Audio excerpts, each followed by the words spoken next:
Salam, saudara-saudara, sahabat-sahabat, dan sesama warga negara yang saya hormati. Saya akan berbicara tentang politik warga negara. Barangkali itu terjemahan dari apa yang namanya civic education. Tapi saya tidak bermaksud memberi education kepada Anda, karena kita sama-sama sebagai posisi warga negara yang mempunyai hak dan kewajiban serta tanggung jawab politik yang sama. Jadi ini civic education kita bicarakan sebagai bahan obrolan bersama secara merdeka.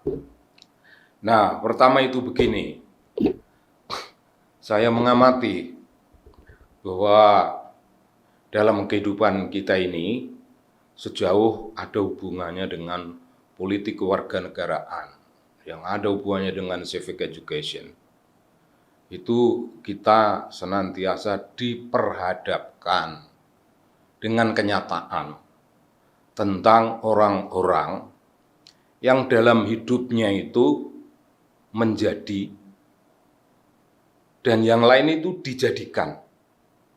Ketegangan antara orang yang menjadi itu tentu saja kesejatian dari cita-cita hidup, kesungguh-sungguhan, serius, tanggung jawab, tidak menyimpang dari aturan-aturan dasar dalam kehidupan.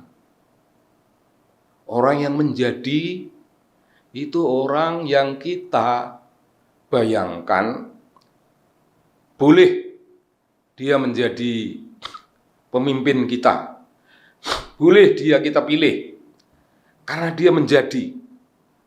Dari awal langkah kehidupannya semenjak kecil sampai masa kanak-kanak, masa sekolah, masa kuliah, dan seterusnya, dia memperlihatkan pada kita, memperlihatkan pada masyarakat, bahwa dalam tahapan-tahapan hidupnya, senantiasa dia nampak genuine, nampak apa adanya, tidak berlaga-laga, tidak melebih-lebihkan citra tentang dirinya, tidak membuat gambaran-gambaran terlampau ambisius, dan ukuran-ukuran tentang dirinya tidak lebih dari kenyataannya. Nah, ini orang ini menjadi. Artinya, kalau orang ini kita jadikan camat, dia menjadi camat. Kalau dia kemudian berkembang dan bisa pula menjadi bupati, menjadi itu kesungguh-sungguhan, watak genuine, tidak bohong-bohongan, tidak ada hoak-hoak dalam segenap tingkah laku dan cara hidupnya, dan orang terpesona.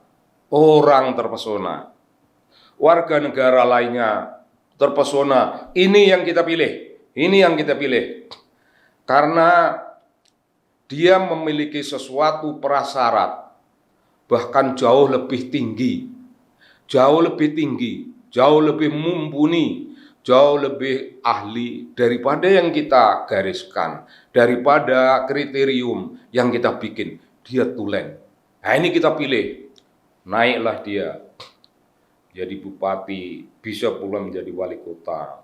Terus menerus orang masih menaruh trust ditambah rasa terpesona.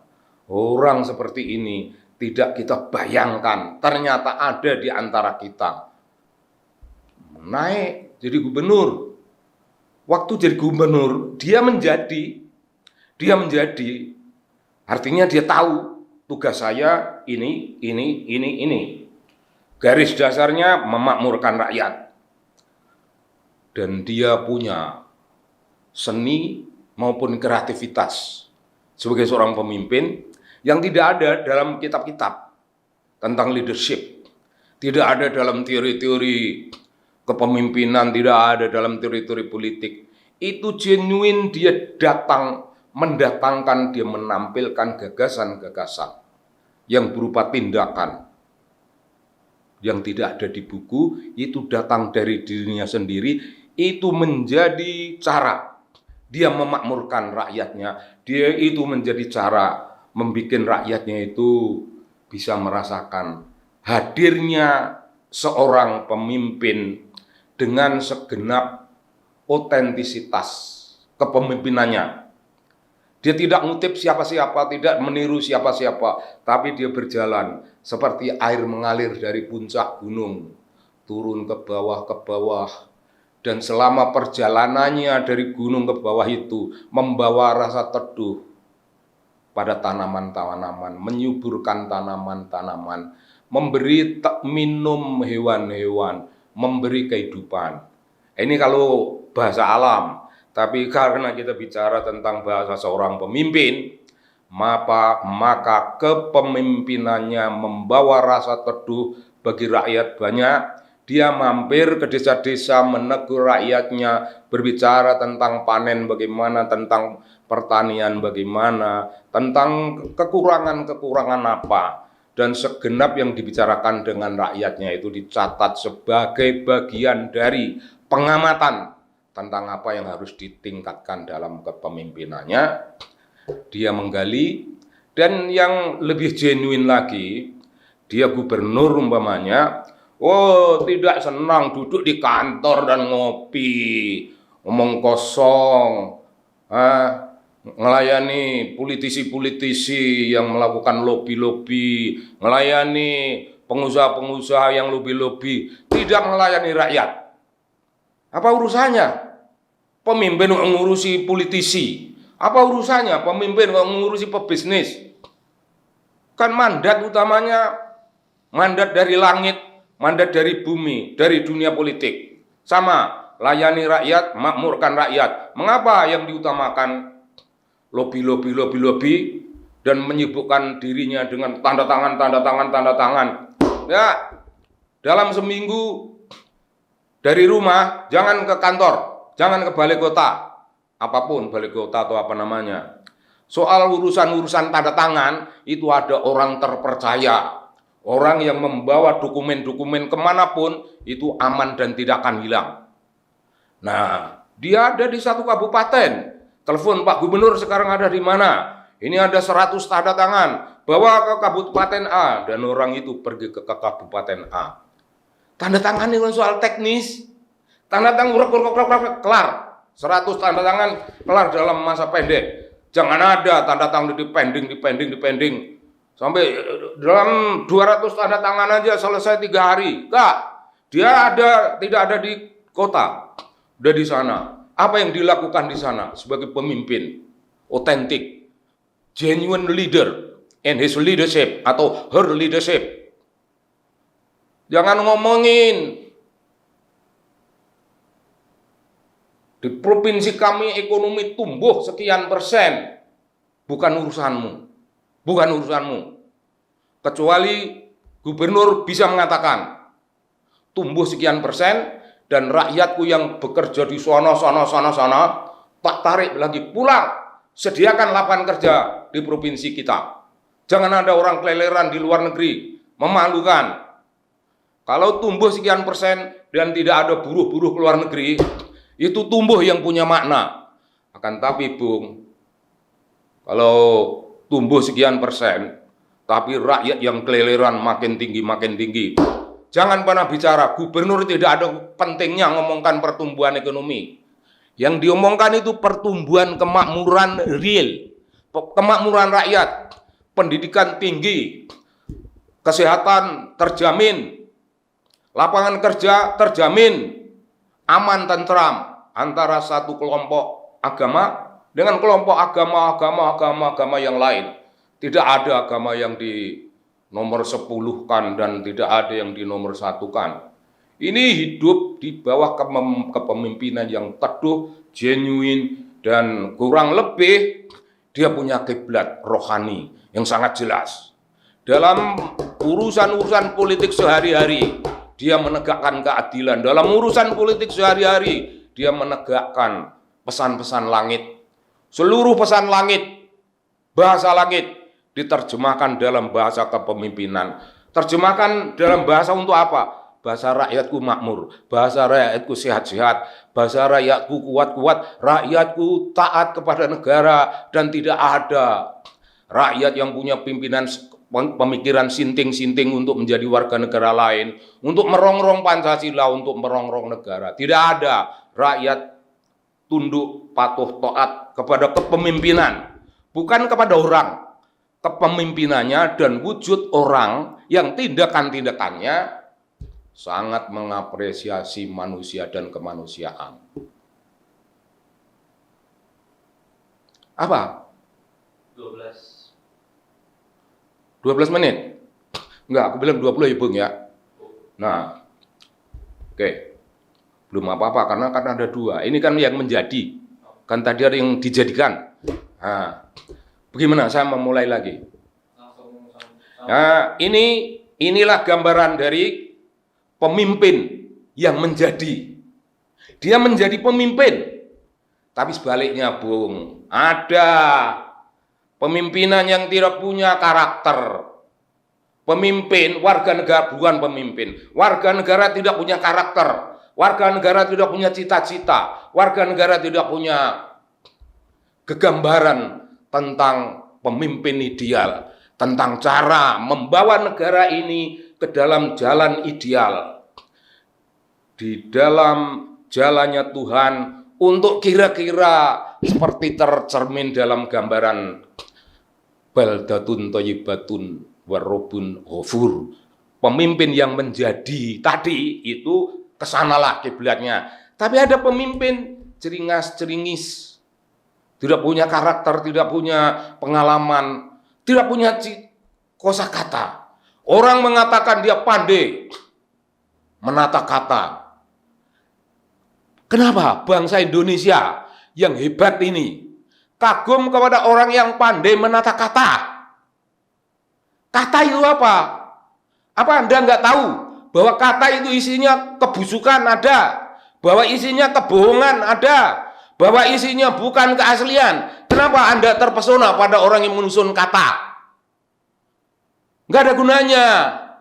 Yang Anda harus terpesona ialah pada orang yang pandai menyusun makna-makna. Itu kalangan pujangga. Kalau orang pandai menyusun kata, bisa ngomong di bawah pohon, bisa ngomong di mana saja. Tapi omongan segera menguap, hilang tanpa bekas.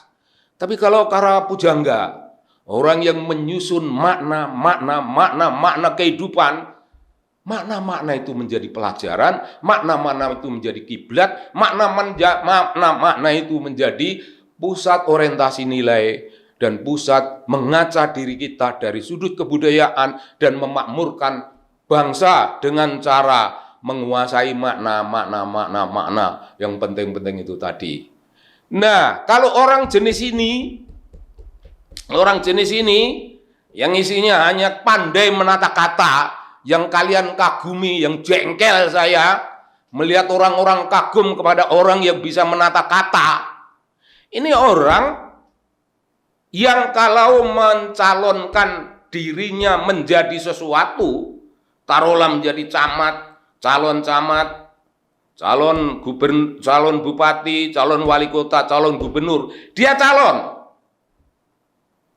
Ahli kebohongan, ahli manipulasi, terampil menangkap gejala orang seperti itu, maka dia dikeroyok, dijadikan calon. Semua orang menyalonkan. Dan dia merasa bangga. Rakyat Indonesia, golongan kaum yang namanya milenial atau generasi Z atau generasi apa, waspadalah. Kalau kalian bangga kepada kata yang disusun tapi kata tidak ada makna, kata itu bohong, untuk apa kalian banggakan dicalonkan? Orang ini dicalonkan oleh golongan ini, banyak golongan menyalonkan dia.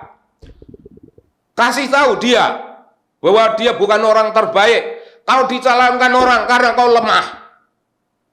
Kau dicalonkan orang karena kau tidak punya prinsip hidup. Prinsipmu hanya ingin menjadi dan orang menjadikanmu. Kamu dijadikan. Kamu bukan gubernur yang karena kamu bisa menjadi. Kamu dijadikan. Kamu dibonekakan sebagai gubernur. Dibonekakan. Akankah kalian generasi milenial itu kagum kepada kebohongan semacam ini? Akan kagum kepada watak culas yang membohongi kalian sendiri. Masih ada orang yang membuat dirinya sendiri begitu tolol, mau diperbudak oleh pemimpin yang tidak tahu apa-apa, yang hanya ingin menduduki jabatannya. Dia tidak akan bisa karena kalah dengan orang yang bisa menjadi tadi itu. Dia tidak bisa, tapi dia di backup oleh kekuatan-kekuatan dunia bisnis, oleh kekuatan-kekuatan dunia yang penuh manipulasi, omong, memperbaiki bangsa, tapi yang diperbaiki dirinya sendiri. Caranya memperbaiki, nunggang kekuatan yang paling lemah, kuda tunggangan yang paling bodoh, yang paling bisa dijadikan tunggangan. Orang ini tidak menjadi, orang ini dijadikan. Kalau dijadikan, Bung, perhatikan baik-baik, maka dia dengan kata lain itu dibonekakan. Dia hanya boneka dari kekuatan-kekuatan curang dalam negara Republik Indonesia. Namun mereka mengaku warga negara yang devoted, warga negara yang punya tanggung jawab. Kenyataannya itu hanyalah kata-kata, bukan himpunan makna-makna yang berarti. Saya kira itu kalau kita punya kesadaran menyikapi pemimpin, orang-orang yang mau diajukan atau yang maju sendiri karena punya otentisitas, punya kompetensi, punya technical know-how, punya political discourse yang hebat-hebat, ya kita memilih